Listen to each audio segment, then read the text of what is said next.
Kembali lagi di Suara Dewan masih membahas masa depan pendidikan Aceh. Tadi kita sempat terputus karena break iklan ya. Ini Bapak Al-Fatah akan menjawab pertanyaan tadi penelpon ya. Dengar-dengar nih katanya sertifikat guru mau dihilangkan nih Pak. Kemudian kalau ingin pendidikan Aceh bagus ya, maju, ini harus difikirkan adalah kesejahteraan guru. Ya, saya tuh belum pernah mendengar ya. Apa benar nggak sertifikasi guru itu akan dihilangkan? Kita akan cek itu ya. Oke. Dan juga kita kan, saya pribadi nggak sepakat itu dihilangkan. Oke. Yang kedua, kita juga sepakat. Dari awal juga kita sampaikan tadi, guru itu mengajar dari pagi sampai jam 24 jam dia mengajar, berdiri ya di depan kelas mengajar anak-anak kita.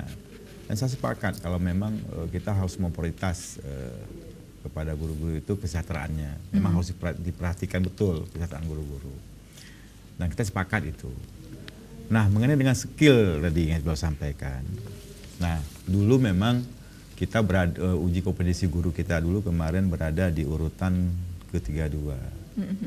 Tapi insya Allah sekarang sudah pada urutan ke-15.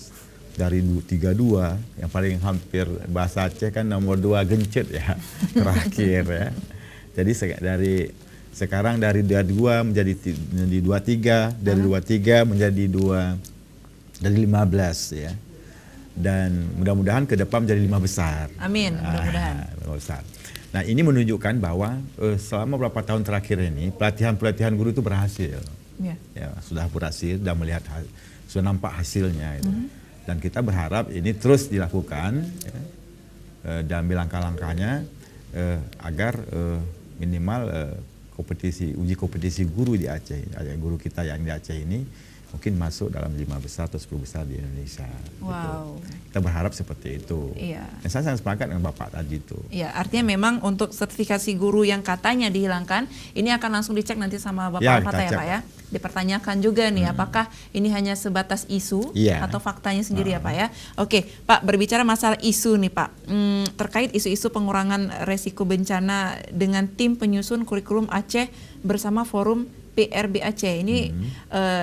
Ini tanggal 5 Agustus kemarin ya Pak ya, di Hotel Hermes yang menjadi pembahasannya ini apa nih Pak? Jadi gini, kemarin waktu kita ketemu ya, dengan teman-teman yang bidang penanggulangan bencana ya. Iya betul. Kita undang mereka ke Komisi 5. Dan pada saat itu juga kita sedang membahas masalah kurikulum Aceh. Ya. Kurikulum Aceh. Kita pingin di Aceh itu masuk kurikulum penanggulangan bencana itu. Ya.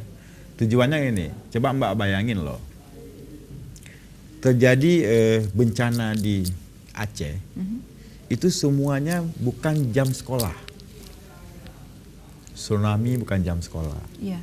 Habis hari Minggu ya. Terus yang terjadi di PD, terjadi di gempa di Aceh Tengah, semua di luar bukan dalam jam sekolah. Ngebayangin kalau terjadi gempa dasar, tsunami kemarin jam sekolah apa terjadi? Habis. Apakah guru dan orang-orang di sekolah itu bisa nggak menyelamatkan anak? Tidak mungkin karena gitu banyak. Iya. Nah makanya kita perlu anak-anak kita ini diberi pelajaran tentang bencana ini. Setidak-tidaknya dia paham untuk menyelamatkan diri gitu.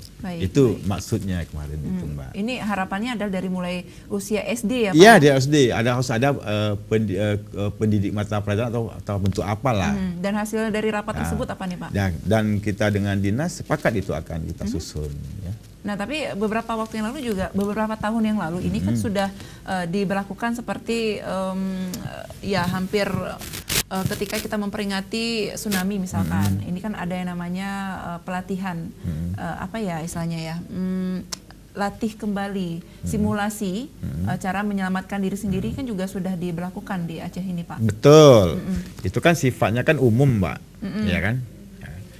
Kita pingin seperti anak-anak di Jepang loh. Kalau gempa dia lari kemana? Apa di bawah kursi atau di dekat pintu atau di tiang atau bagaimana? Atau dia keluar atau gini. Nah kalau anak-anak di Jepang kan sudah paham betul. Kalau kondisi begini kemana lari, kemana dia berlindung, ya kan seperti itu. Nah kita juga pingin anak-anak Aceh seperti itu. Nah, artinya dia apabila terjadinya bencana, dia punya kesiapan, punya cara apa mesti dilakukan, dia punya pengetahuan itu.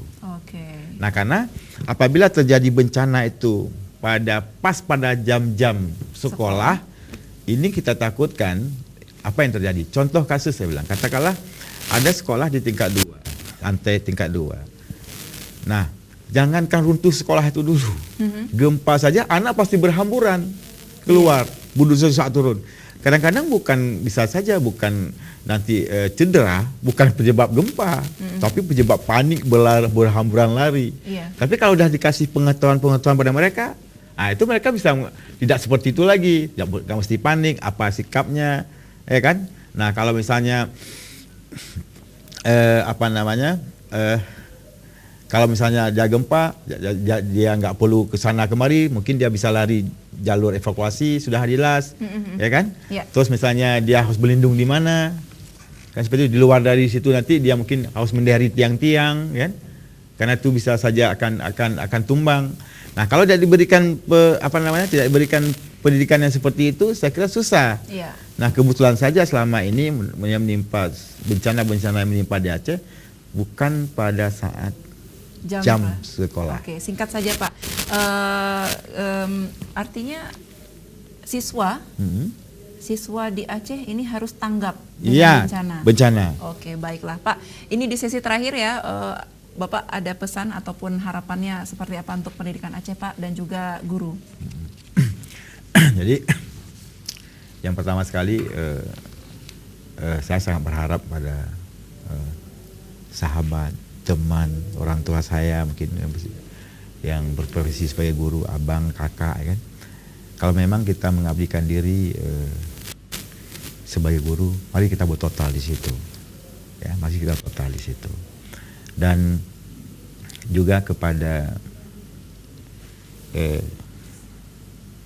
pemerintah Aceh untuk selalu mencari jalan berpikir bagaimana cara agar pendidikan di Aceh ini lebih bagus. Ya, apalagi kita ini kan termasuk salah satu daerah istimewa dalam bidang pendidikan. Dan yang terakhir mau saya sampaikan, saya teringat tokoh dunia ya, Albert Einstein kalau nggak salah. Dia pernah mengatakan bahwa orang yang tidak waras adalah orang yang melakukan hal yang sama secara terus-menerus, tetapi mengharapkan hasil berbeda.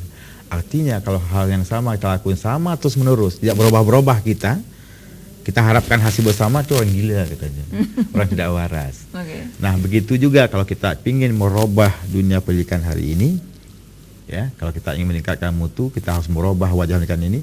Kita pun semua harus berubah. Oke, dimulai dari diri kita sendiri. Iya, harus kita berubah semua. Oke, baik. Dan pemirsa, mudah-mudahan apa yang disampaikan oleh Bapak Al-Fatah ini menjadi sebuah perhatian khusus juga terhadap pemerintah setempat dan juga masyarakat untuk kita sama-sama untuk membenahi pendidikan di Aceh untuk yang lebih baik lagi. Dan saya juga percaya bahwasanya banyak sekali guru, hampir seluruh guru di Aceh ini mengajarkan dari hati ya Pak ya, memberikan yang terbaik, pendidikan yang baik untuk anak-anak, untuk masa depan nusa dan juga bangsa, kemajuan Aceh yang lebih baik lagi. Pak, terima kasih banyak untuk hadir Anda di Studio CTV. Kita akan bertemu kembali Pak.